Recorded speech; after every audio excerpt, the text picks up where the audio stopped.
So I was watching the X Zone TV channel last night when I was abducted by aliens, and they kept repeating to me over and over again, simultv.com, simultv.com. What's simultv.com? That's what I asked them. They had it written on the side of their UFO. How do you spell that? UFO. No, I mean simultv.com. simultv.com. simultv.com. Right. simultv.com. Interesting that you were abducted by aliens in a simultv.com UFO last night. Oh, yeah? Yeah. Now that you mention it, I remember now last night I was awakened from a deep sleep. My great-grandmother was standing there. She said she'd come from the hereafter to tell me about simultv.com. She even spelled it out for me. simultv.com, sonny boy. simultv.com. simultv.com, sonny boy. Wow. Yeah. Guys, you'll never guess what my psychic guru just told me. simultv.com. Exactly. Are you guys psychic too? Of course. We all know about simultv.com. simultv.com.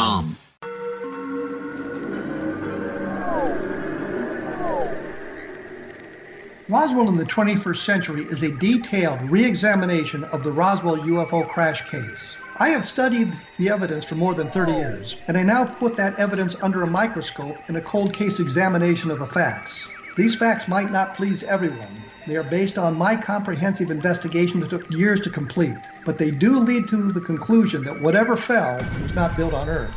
The best of Project Blue Book is based on the 22-year-long investigation conducted by the Air Force. But the book goes far beyond that, bringing in evidence that was uncovered long after Project Blue Book was ordered terminated. Using facts that were unavailable to the Air Force investigators, I was able to prove that the Air Force manipulated the data and drew unrealistic conclusions about the UFO sightings reported to them. My different perspective shows there was more to Project Blue Book than even the Air Force knew. Both books are available at Amazon.com.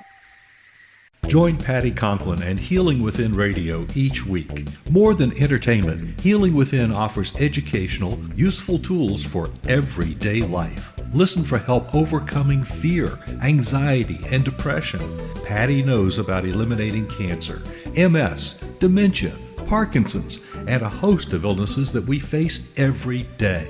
Life can be good. Life is good. All you need are simple tools to start changing your life.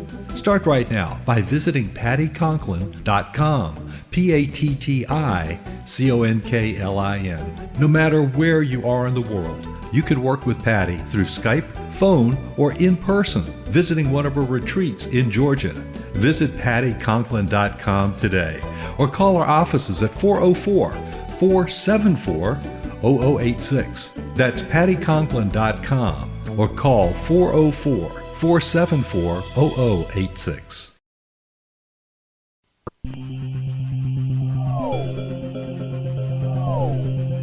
This is A Different Perspective with Kevin Randle. Kevin is a retired United States Army Lieutenant Colonel who has studied UFOs for more than 50 years. His military training has provided him with unique insight into military operations and UFO research.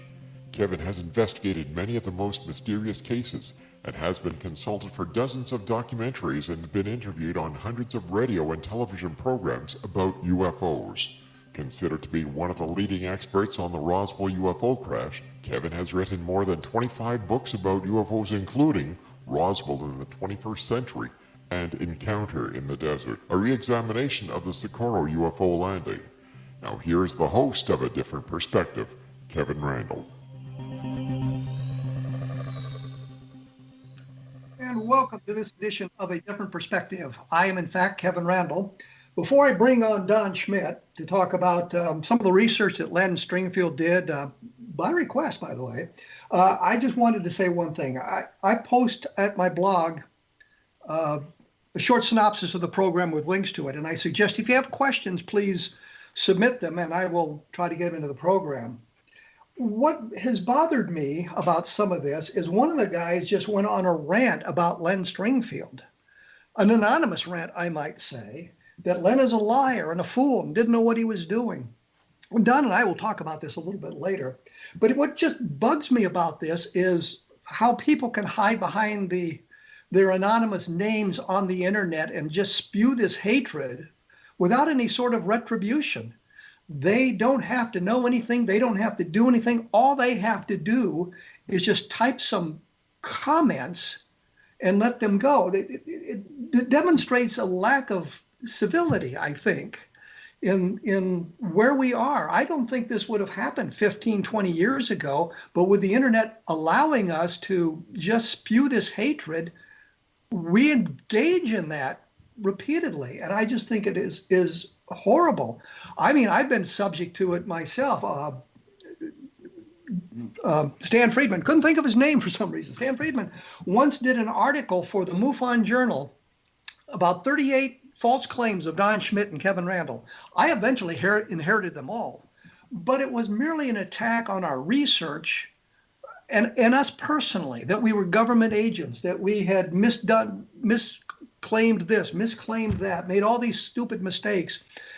And it presented no evidence showing where we had made those mistakes. It was just an attack on our character. And it seems that this sort of thing has become more and more prevalent in this day and age. You just can't say anything without somebody taking offense. And it's become ridiculous. And I noticed this a long time ago in the UFO community where some of this was going on, but it seems to spread to society in general. I wish there was something we could do to reclaim the civility that we've lost. I've had people write reviews of my books, and it's clear they never wrote the books. They were reacting to my name and said horrible things about it, about the books and these sort of things. I was nothing but a debunker. But it's simply untrue and unconscionable that we allowed this to go on. I think we need to take a step back towards civility and away from this toxic attitude that we seem to have developed in the last few years.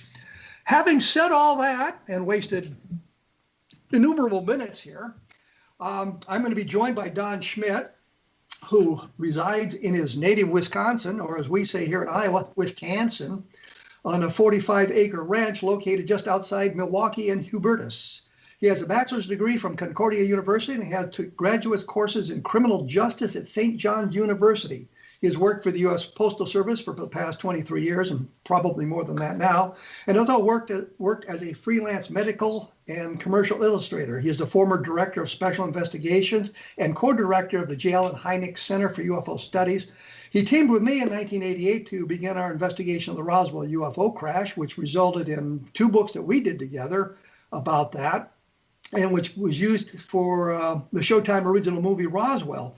He later teamed with Tom Carey, and the 2 of them have collaborated on a number of UFO books with Roswell as the main theme. He, like me, has appeared on dozens of television shows and hundreds of radio programs. He and his wife, Marie, live together in Wisconsin. Don, welcome again to A Different Perspective. Well, good to be back, Kevin, and I'm glad I'm still with my wife, Marie. So, and I have to 100% concur as far as your opening editorial comments, because we're witnessing a good deal of this more and more, especially that the First Amendment is being slowly deprived of people for no other desire than just to speak an opinion. And it does not bode well for the future, especially for young people, I'm afraid. Here's something that bothers me, and nobody's brought it out. In 1984, meaning the book, not the year, there was a lot of talk about hate crimes. And now we seem to embrace this idea. Nobody has talked about how this came out of, it didn't come out of, but how this is sort of was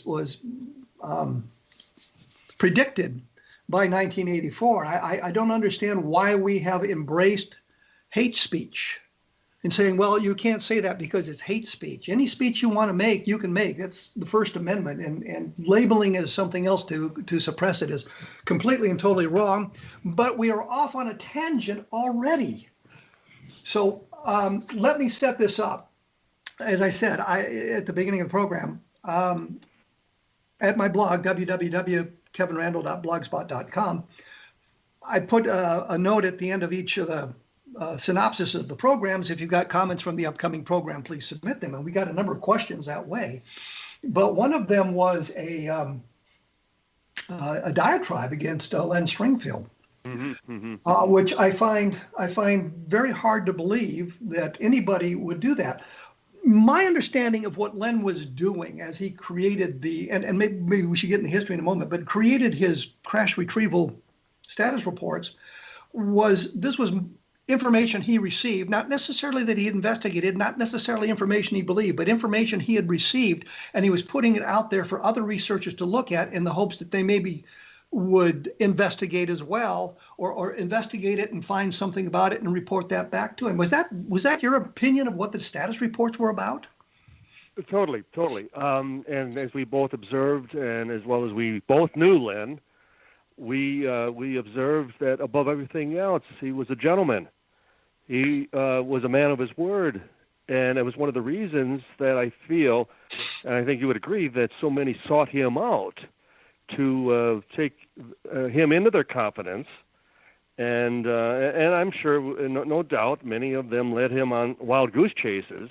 God knows we've had our share, but that's what investigation requires. And Len was not an investigator. He was more of a story collector, in the sense that because he was the recipient of all these the testimonies, that in putting out these status reports, I don't know so much as it was sharing, as much as he was hoping others would then come forward and corroborate some of this information. Oh yeah, I heard from this, another individual about this case or that case, and they told me the exact same thing.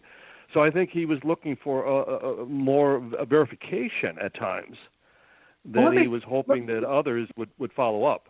Let me get a little bit of history here. Back in 1950, there's a book called Behind the Flying Saucers. This was a tale of the UFO crash near Aztec, New Mexico in 1948. And the book was a bestseller. And what happened was a reporter, J.P. Kane from the San Francisco Chronicle, and I think True Magazine, examined the story to see what he could learn about it, and he pretty well debunked it, destroyed it completely.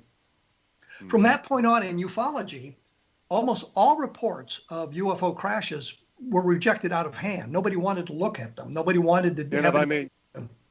If I may quickly interject, and for that matter, even occupant cases, as we know, Donald Keyhole, as far as with NICAP, that they turned a blind eye to any occupant reports they received through the 50s as a result. And in fact, as you know, Keyhole believed that these were unmanned interplanetary objects for that reason. So there was an immediate taboo as far as on anyone who suggests that there were aliens inside these craft, let alone aliens inside crashed objects of this sort. And the important point, though, is APRO, Coral Lorenzen, Jim Lorenzen, were accepting the reports of occupants, and that information was getting out. Were. When you came to crash retrievals, there was a complete rejection of those stories out of hand. I remember when I first saw the Roswell incident book, my first reaction was this was the Aztec story repackaged, and I didn't want anything to do with it.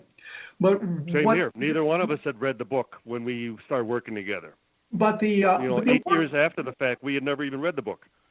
The important point here is Len was collecting these stories, and in 1978 at the MUFON Symposium, Len did his first report, his speech on crash retrievals. And that kind of brought us all back into the fold. When we come back in just a moment, we'll get a little bit more in depth to that and what exactly Len learned that got us to the point where he was talking about crash retrievals and did a paper for the MUFON Symposium and then led to the status reports.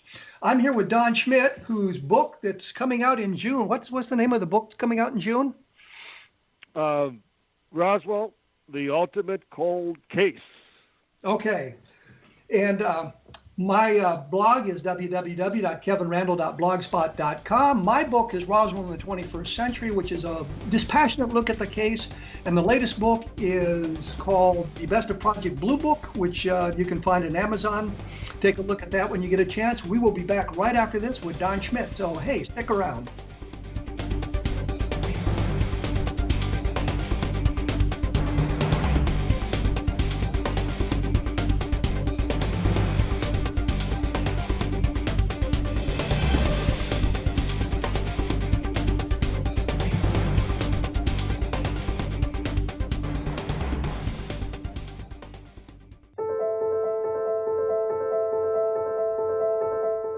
Are you looking for psychic services that empower as well as provide accurate information? Jenny is a third-generation psychic with extensive esoteric training. A practicing professional intuitive for over 30 years, her accuracy is astounding. While most psychics can read what will happen to you if you don't change directions, Jenny understands the future is subjective. While there is a river of time we all traverse, that river has many waves, eddies, currents, and tributaries from which to choose. With Jenny as your guide, you can explore the many possible outcomes in the river of time and navigate your course to the one of your liking. Take control of your future. Book your life-changing session with Jenny today at www.gen-e.net. That's www.gen-e.net.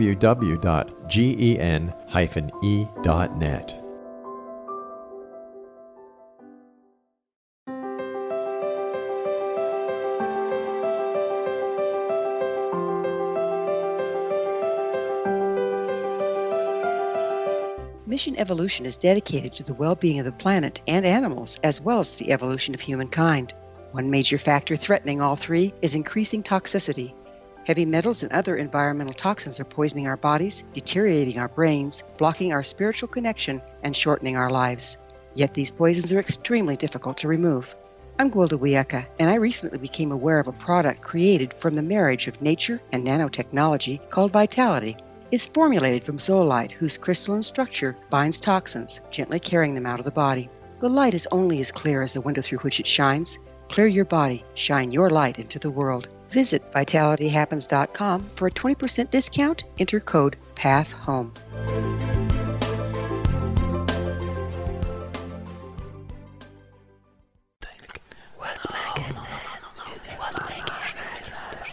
In the mid-1990s, I was approached by a young woman who believed she'd been abducted by alien creatures. In conversations, I began a journey that took me not into the world of interstellar travel, but back through time into past lives. Under hypnotic regression administered by a professional rather than describing abduction, Jenny, as she is called, begins to tell a tale of horror in 19th century London. Her unbelievable past life seems to connect with Jack the Ripper and other monsters of the past. Throughout the session, Jenny provides a rich detail of her past lives that links some of the most horrific killers in history to one another. Using the resources of a university library in the pre-internet's day, I was able to verify some of Jenny's claims. She has knowledge that wasn't readily available to a suburban housewife. Does this prove the reality of her tales? Conversations attempts to answer that and other provocative questions. Conversations is available at Amazon.com.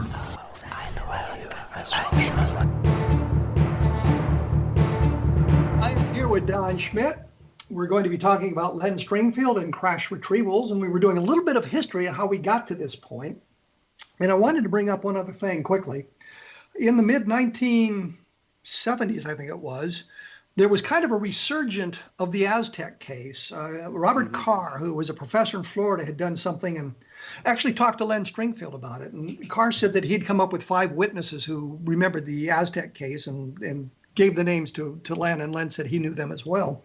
But others in the field, Carl Lorenzen specifically, and a couple of other people, a fellow named Mike McClellan, as a matter of fact, did some research into Aztec, and they again kind of left us with the idea that there was nothing to that story. It was a complete and total hoax. So we get to Len Stringfield in 1978. And this is about the time that Jesse Marcel came forward and talked to Stan Friedman and Len Stringfield. And Len was putting together his speech on crash retrievals, and it had a lot of different cases, that information he had received. In the printed version, in the symposium proceedings, there's no mention of Jesse Marcel, but in his speech in front of the audience, he did mention the Marcel case. He'd gotten that information too late to get into his speech. But this kind of reversed the whole idea of crash retrievals, that people started taking a look at it. Don, was there something in what he had said other than with Jesse Marcel that intrigued you about the crash retrievals? I personally believe it was more of the intrigue and the cloak and dagger that was taking place before and then thereafter. And even the way Hynek, who was already, very curious as to what Len was going to present at that Dayton conference, and he was to have arrived later.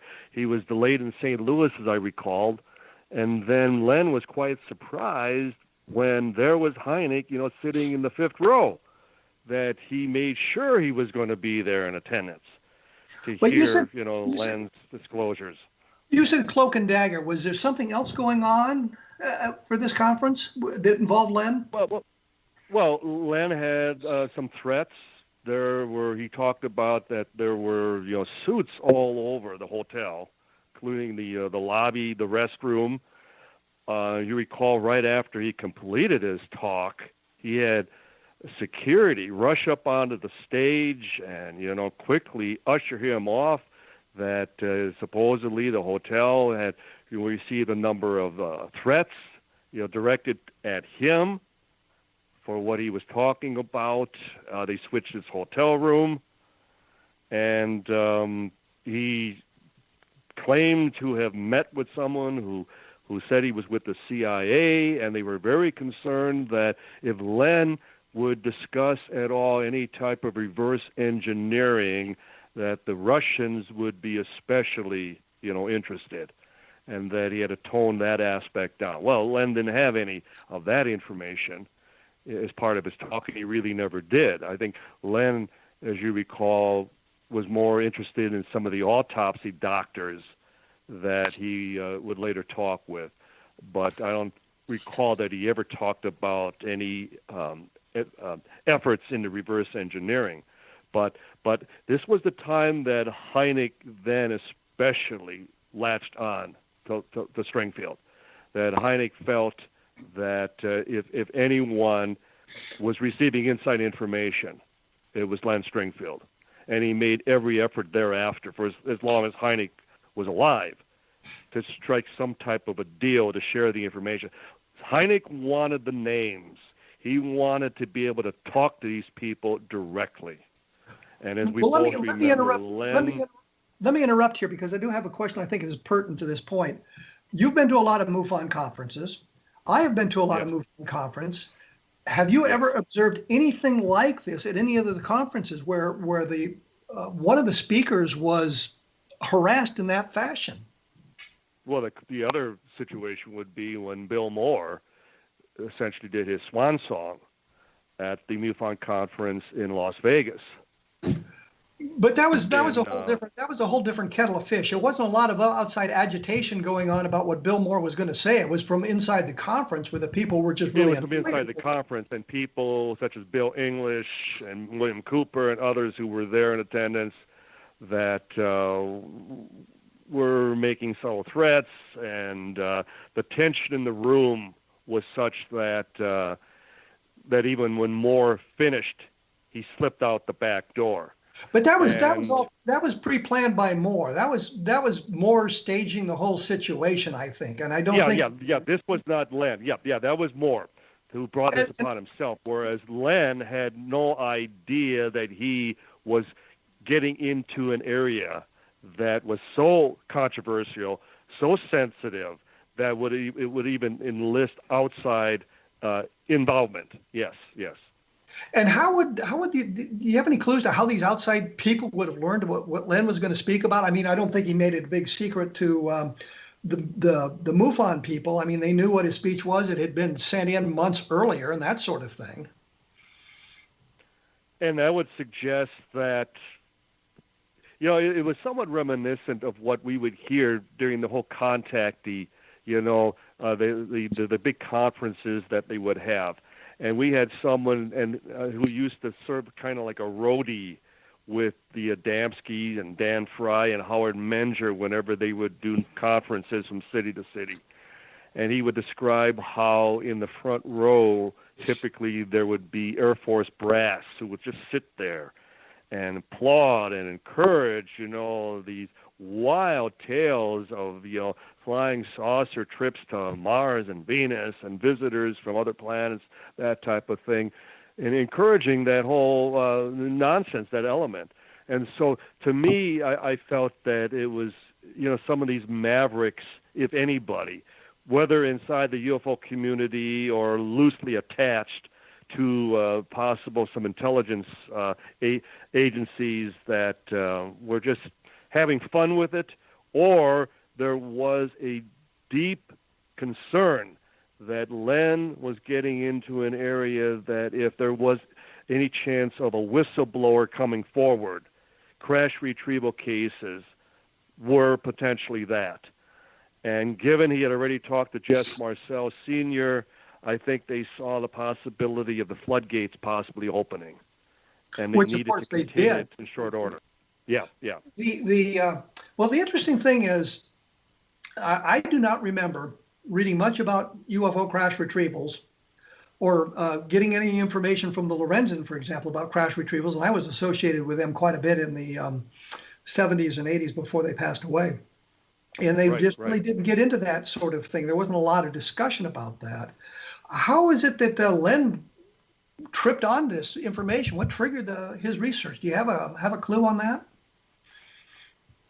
Well, I believe that even leading up to that 78 conference, because he was with NICAP, and there were people within NICAP, aside from Kehoe, such as Dick Hall and Dr. Peter Rank, and Dick Hall, who was specifically working on the Fort Dix McGuire incident that happened, I believe, also in 78.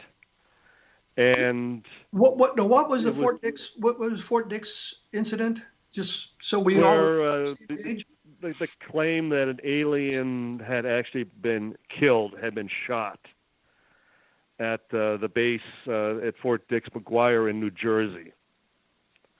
And that the body was retrieved and then taken where else to Wright-Patterson in Dayton, Ohio, that type of thing. And Dick Hall was personally involved in that investigation. And I think that's what truly got Len involved as far as with such particular cases. And I know he had been collecting similar cases up till his Dayton presentation. But I think it was just a slow accumulation of material that then he decided he was going to go public and see if others would follow suit. So the suggestion, obviously, is not necessarily an endorsement of the material that he was talking about, but an opportunity for others to hear what he had heard over the years and see if they had any way to either corroborate part of it or maybe had an explanation for it. He was looking for additional information. Exactly. And as you recall, for the times we would meet with Len, he would always qualify whatever he disclosed to us, whatever case information, minus the source of the material, that he was merely reporting. He was merely just discussing, presenting to us what others had provided him, whether over a phone conversation or written letters, that he was just the reporter. He wasn't the investigator. And, and Len was an older man even at that time. Well, I checked just before we went on the air. Len would be 100 years old this year. I did not realize he was that old. Yes, 1920 he was born. I was going to say, I guess he was in his 70s when we met with him in Cincinnati a number of times. And it's not as though he had investigators working with him, that he had colleagues that were, taking the material and following up on anything. Well, let me break in here. Let me break in here because we're going to have to take a break. And I hate to do that because we got the conversation going. But let me also say there are some other fine programs about the paranormal on the X-Zone Broadcast Network at XZBN. So take a look at the listings at the X-Zone website. And I'm sure you're going to find something that will spark your interest. And as I say, take a look at www.kevinrandle.blogspot.com because I have links from last week's program, and I'll mention this when we come back from the break, that may be of interest. We will be back right after this, so please stick around.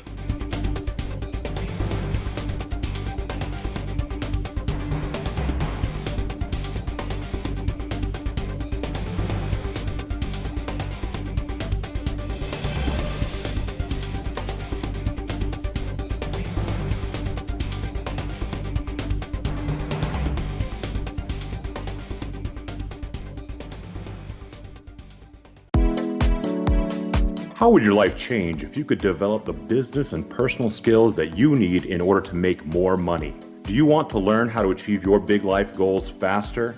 Then go to findhiddenmoney.com and get the Goal for It online course. The course teaches you how you can set and achieve your biggest goals while completely overcoming the roadblocks to your goals so that you can realize your dreams and imagine more success. Go to findhiddenmoney.com. If you are looking for a safe, zero-calorie natural option to the harmful artificial sweeteners on the market today, Just Like Sugar is what you're looking for. Just Like Sugar is a wonderful natural alternative for those health-conscious people who choose a calorie-restricted diet with a great, pure, sweet flavor that tastes just like sugar. Just Like Sugar is a great natural option for people suffering from diabetes and may be useful in restricted diet programs where standard sugars are not allowed and does not cause a laxative effect of some other sweeteners. Just Like Sugar comprises a perfect blend of chicory root fiber, natural calcium, natural vitamin C, and Just Like Sugar's sweetness comes from the natural flavors from the peel of the orange. Just Like Sugar is a natural alternative to harmful artificial sweeteners and will change the way that you believe all natural sweetener products taste.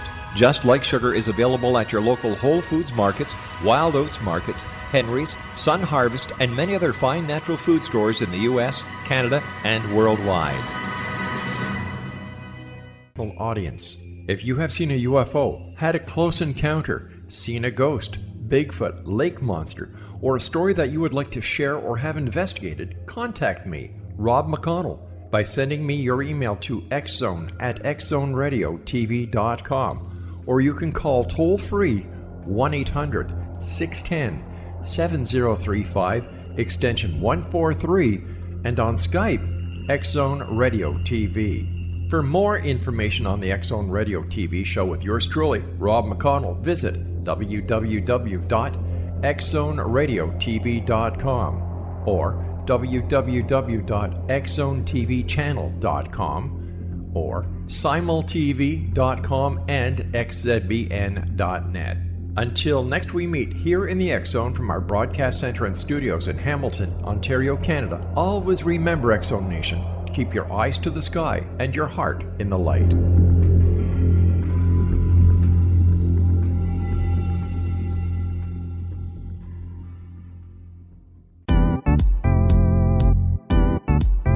Memorable dynamic presentations are a not-so-secret weapon in the business world. Do you have a powerful message that must be shared, but you haven't found a way to deliver that message? Do you want to be known as a top public speaker who gets amazing results? Are you ready to create and deliver your powerful message? Thomas Hides can help you create and deliver your speech to get the results you desire. Visit iconquality.com.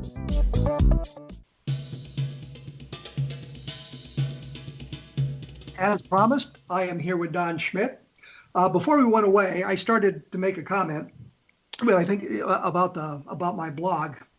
Last week, Robert Schaefer and I discussed briefly Levelland, and he made a comment or a claim that 4 of the witnesses to Levelland had been somewhat discredited. It may not have been one guy or 4 guys. It may have been one guy pranking the police or something like that. I did some in-depth research into this over the last week and discovered a great deal of information about those 4 guys. There's a link to the blog posting or the website where the skeptic made the claims about those 4 guys, and there is a link back to the program so you can listen to it, but there's a great deal of information about some of the witnesses involved in the Levelland UFO incident. So go to www.kevinrandle.blogspot.com and you'll be able to read about that. There's links to additional information. So when we went away, we were talking about Len gathering of information and his hopes of others taking up the mantle. But didn't Len actually investigate some of the cases himself or follow up on them? I believe my impression was that he only followed up if additional names were provided. When he would receive a contact, especially over the phone, one of the first things he would ask, and you and I did the same thing, who else can corroborate this? Who else could I talk to that might be able to provide more, more material, more information regarding your account, that type of thing? And it was very rare that somebody would provide such follow-up information. It was one of the reasons that I believe that Len had as many cases as he did, was because it appeared as though there was very little overlapping. Very few times that he had multiple witnesses to the same particular incident, that type of thing. Another person that we failed, we need to throw into the mix pre-1978, we need to also throw in Todd Zeckel, who already had contacted like Kufos, had talked to Hynek about Robert Willingham and the whole Del Rio situation. So that was all, brewing at the time, even leading up to Dayton. Well, let's explore Robert Willingham for just a moment here, because I remember in I think one of his first status reports, he tells the Willingham story, which is allegedly an retired Air Force colonel who was a fighter pilot, and while he was on patrol, Lieutenant Colonel, on patrol. No, he said he was a full colonel, and he was called by NORAD or the DEW line that there was some kind of a craft going down, and he was able to land at Dyess Air Force Base, get into a private airplane. And I should point out, in some of the Air Force bases, there's usually a aero club where they can rent airplanes, civilian airplanes, and go flying and that sort of thing. So he took the civilian airplane down to Del Rio, saw the crash saucer, picked up a piece of debris, and all of this sort of thing. In one of Len's status reports, he gives the date as 1948, and there's some additional information about it. Later on, he comes out and mentions that it's now December of 1950 is the date of the crash. Willingham did an affidavit for Todd Zeckel that laid the Hynek, but there's no date on the affidavit. But anyway, then later on, still later, the date switched to the mid-1950s. Now, I investigated the Willingham case as well. I think that Len pretty well discredited the case before he passed away. But it's clear that Willingham was making the whole thing up. He wasn't an Air Force colonel. He was a Civil Air Patrol lieutenant colonel. The airplane he claimed he was flying was an F-94, which in 1948 was not operational. He claims that he had been in Korea, and he and a friend who were not on flying status but knew how to fly had somehow stolen a couple of P-51s and went up on their own missions against the North Koreans. Sure they did, and well, as a former military pilot, having engaged in combat operations, I know that never happened, because he wouldn't have known the code for the day. He wouldn't have known who to contact the artillery people who would be firing so they didn't fly through the gun target lines and all of that sort of thing. But it's pretty clear that Willingham made up the story. And I think Len pretty well exposed that in his later status reports. That's correct, yes. But the point here is, I think the important point here is that he gathered the information, he put it out there. I gathered some of it from him and took it to the next level. So his mission was to provide us with those cues or those leads, and hope we would follow it up and get to the bottom of it. I think that proves that it worked out very well. And that was certainly the case with Roswell. That was certainly the case with his witness, Tim, that he provided us an opportunity to speak with him directly. And Len, as much as we came up with the actual name, we cannot deny the fact that Len gave us every hint in the book, knowing that we were not going to give up on it until he did provide us the actual name. The one thing is, we got to Sappho Henderson, who was a wife of Pappy Henderson, who flew materials from Roswell to Wright Field. And I am absolutely convinced he did this on purpose. He wasn't going to give us the name, but he was a little bit careless with flashing one of the letters she'd written down, and I was able to read the address, the street address, and get the name. Yes. So I excused myself to go to the bathroom so I could make a note on it immediately. And that was how we got to Sappho Henderson. We got to Sappho Henderson, but I am convinced he wanted us to have the information. He knew we'd treat her with civility and be cordial. but he didn't want to And violate. this way, He didn't want to violate the trust. confidentiality. Yeah, Precisely. and this way And he can honestly say he didn't give us the name. We found it. Absolutely, absolutely. And so it was his way of at least assisting us. And as we both recall, he provided us with as much handwritten information. That whole flight, as far as the straight flush, as far as that July 9th, 1947 flight out of Roswell, he provided us with all the names that were provided him by Lloyd Thompson, Tim, as Len referred to him. So he did everything he could to assist us in, I think we need, verifying his source. well, I was going to say, I think we need to point out here that Len, if he trusted you as an investigator or knew that you were serious in the research, he would help you out. But in his status reports, because it was published and would go to a lot of different people, he sometimes obscured the names of the people as a way of protecting them from lots of people calling them up in the middle of the night to get information. So we have to respect him for that as well. Of course. But he also, I personally believe he loved being part of the chase, and especially in that latter stage of his life, that he realized that if he ever broke that confidence, that it would turn off the spigot, that he enjoyed being the magnet. He enjoyed being able to even tell Hynek that I have to respect these people's privacy. I have guaranteed it, and I am not going to relinquish on that promise. Do we have a rough estimate of how many crash retrieval cases he was exposed to in his career? Easily upwards of 50.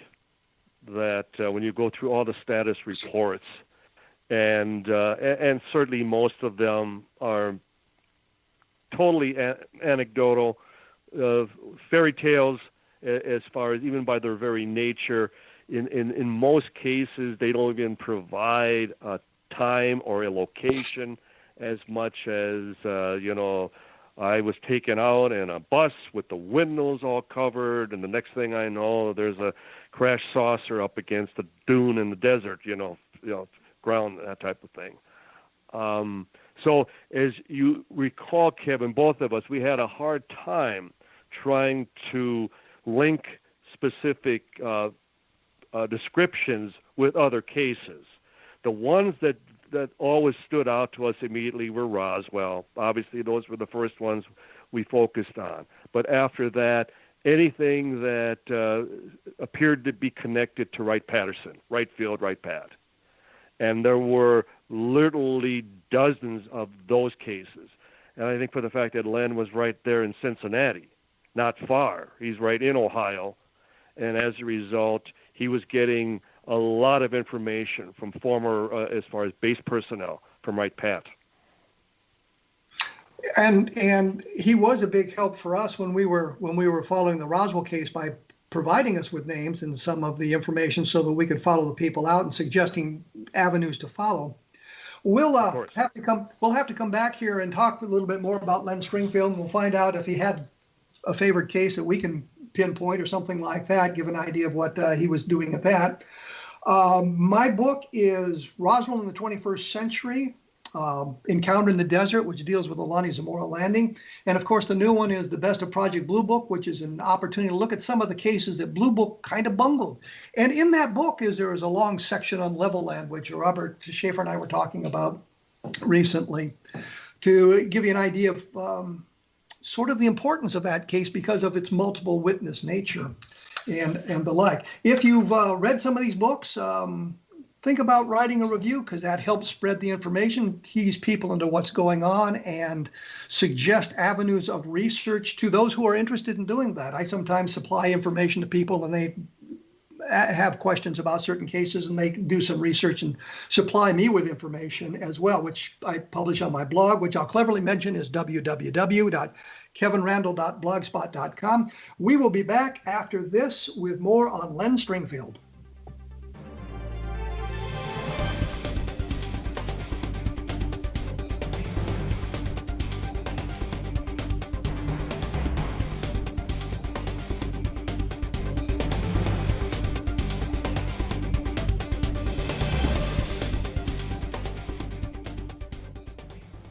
was watching the X Zone TV channel last night when I was abducted by aliens, and they kept repeating to me over and over again, simultv.com, simultv.com. What's simultv.com? That's what I asked them. They had it written on the side of their UFO. How do you spell that? UFO. No, I mean simultv.com. simultv.com. simultv.com. Right. simultv.com. Interesting that you were abducted by aliens in a simultv.com UFO last night. Oh, yeah? Yeah. Now that you mention it, I remember now last night I was awakened from a deep sleep. My great-grandmother was standing there. She said she come from the hereafter to tell me about simultv.com. She even spelled it out for me. simultv.com, sonny boy. simultv.com. simultv.com, sonny boy. Wow. Yeah. Guys, you'll never guess what my psychic guru just told me. simultv.com. Exactly. Are you guys psychic too? Of course. We all know about simultv.com. simultv.com.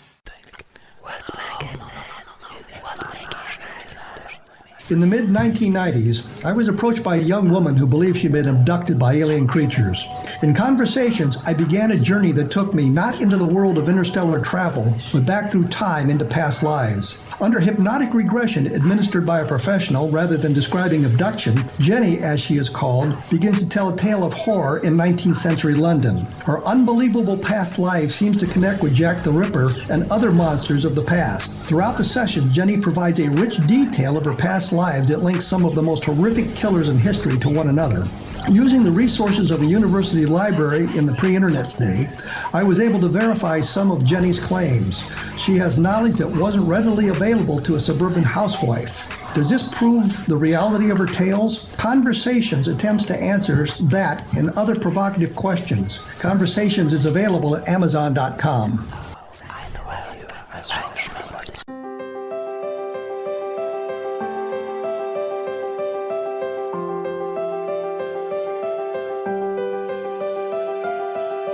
Mission Evolution is dedicated to the well-being of the planet and animals, as well as the evolution of humankind.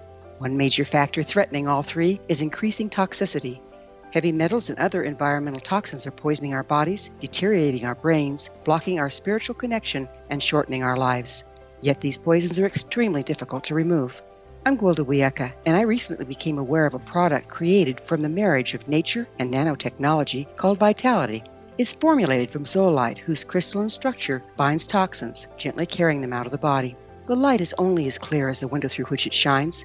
Clear your body, shine your light into the world. Visit vitalityhappens.com for a 20% discount. Enter code PATHHOME.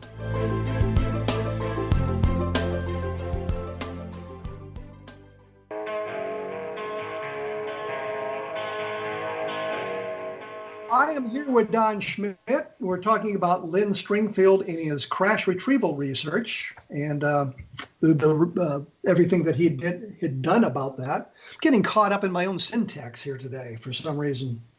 Before we went away, I kind of posed a question, and I don't have a real good answer for this other than possibly he was fascinated with Roswell because he was one of the first people to interview Jesse Marcel, so he got that information. But do you know of another case that he might have been fascinated with that he looked into in depth? Well, I had mentioned the Fort Dix McGuire incident from '78, and it was Dick Hall from NICAP that enlisted his involvement, and I know that Len had even been to New Jersey on a number of occasions with Dick, and they were looking for additional witnesses to that alleged account. I know Len, especially through Stan Gordon, had spent a little effort as far as the Kecksburg incident, and I think through Ray Fowler, then he had some interest in the Kingman, Arizona alleged crash as well. But I think it was always with the caveat, please keep me informed. You know, if you come up with anything, let me know. And if I hear anything from my sources, you'll be the first, that type of thing. And I think it's the reason that we stand as far as being very skeptical on everything I've mentioned up to this point, because there have not been any additional witnesses to corroborate that original testimony. You mean for the Fort Dix incident? And I know Fort Dix. I know George Filer. There's a new book that's coming out, but already isn't out. And Filer claims to be a witness to that particular incident. Yet Filer was never mentioned by LEN in any of his status reports that I'm aware of. And I know Harry Drew is working on the Kingman case. Aztec, we have the Ramses. And I guess I would hearken back to where were these people when LEN was originally talking about these cases? Well, that it wasn't until after LEN passed that. Go ahead. Well, you and I had done some work on the Kingman case, and you had provided me with the name of Judy Wolcott, I think it was, who claimed that her husband, who had died in Vietnam, according to her, had written her a letter before his untimely demise about the Kingman case, which was 1953 and involved Arthur Stansel. Was the real name of the guy that gave the information to, and you mentioned his name for the Kingman case. Drew. No, well, yeah, I'm sorry, I've confused two cases here. I'm confusing two cases here. No, Stansel was Kingman. That's right. Stansel was Kingman. Yeah. Anyway, the point simply is, I had done a book called A History of UFO Crashes. And I had done some work on the Kingman case. And we had that letter from Judy Wolcott, which seemed to corroborate with Arthur Stansel, which made it was two witnesses. And I got a phone call from her daughter, Judy Wolcott's daughter.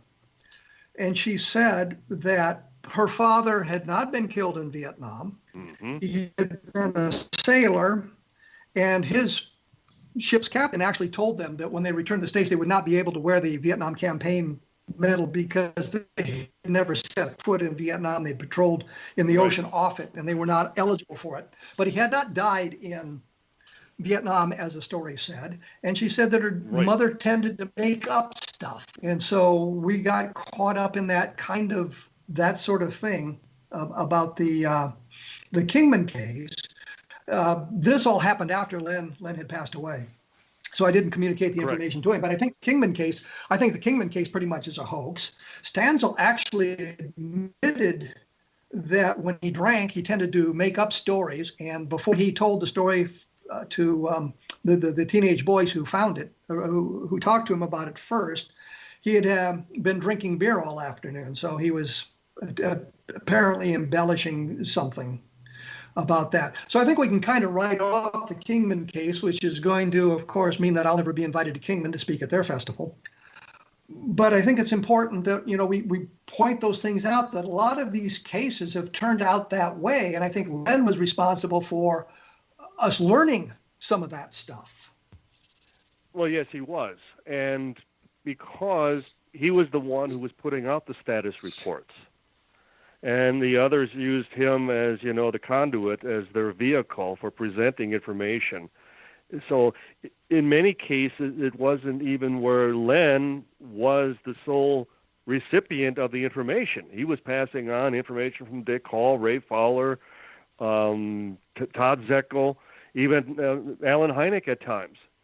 And it was with the hope that there would be corroboration, that others in reading some of the material would say, that sounds familiar, or I was there. And they would seek Len out, that type of, scenario. But I think the spigot was, again, to use that term, that word was running dry. As Len got older, and my impression is in the last year of his life, he was receiving very little of any new material, any new information. That, in fact, there wasn't where he was even planning on doing another status report. He wasn't at the time he passed on. If anything, he was making plans as to where his files were going. And he was diagnosed. He was diagnosed with cancer, and so he had an opportunity to make those sorts of decisions. It wasn't something like a sudden heart attack or a traffic accident. He had an opportunity to make those plans. Absolutely. And as you recall, it was a mutual friend and a dear friend of Len's, Pete Hardinger from Circleville, Ohio, who even was Len's ride. Len didn't like to fly. And as a result, we had that meeting at QFOS in Chicago that Pete drove Len over from Cincinnati, where we actually sat down and made plans to receive the files, because as a major display of trust on his part that you had mentioned earlier, Kevin, that Len was going to turn his files over to us. And the rest is history. And what happened? What happened to those files? Happened? Well, we were to learn that there were two sets of files. There were the pre-Dayton files, and then there were the post-Dayton files. And at the MUFON Symposium in Louisville, Kentucky, they made the grand announcement that MUFON had acquired Len Stringfield's crash retrieval files. And I immediately called up his widow, Dell, who still lived at the residence, in Cincinnati. And she went, "No, Don, that's impossible, because no one contacted me about releasing the files. And you know what the family's position presently is, and we're still honoring Len's last request, his last wish."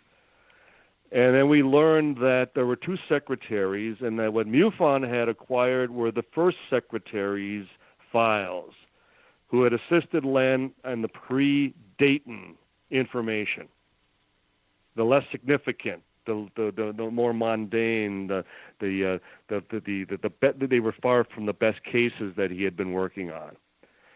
The best cases were the post-Dayton. Those were the ones that you and I and QFOS were looking forward to taking possession of, that we were then going to get the names and be able to follow up on the information.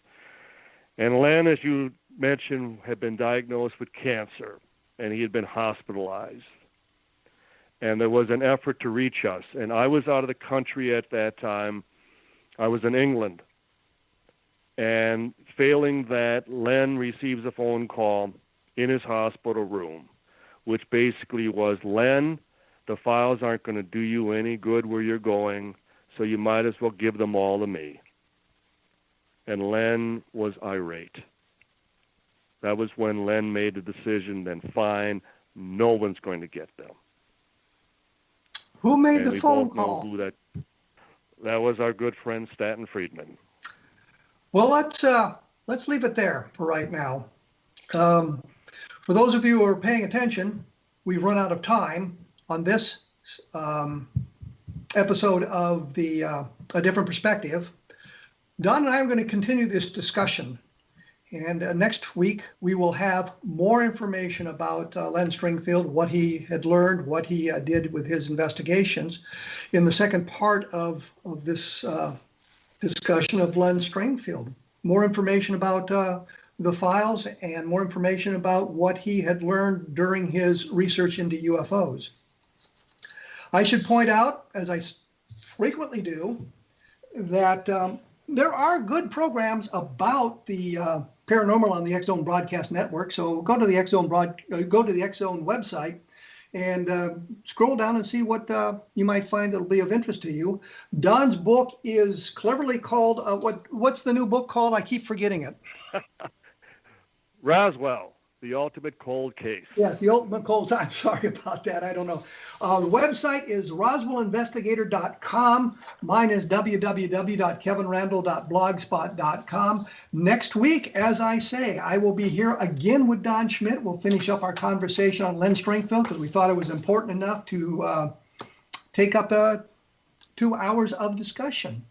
So look for that in about 167 hours. We will be back with more on Len Stringfield and Don Schmitt. Thank you for listening.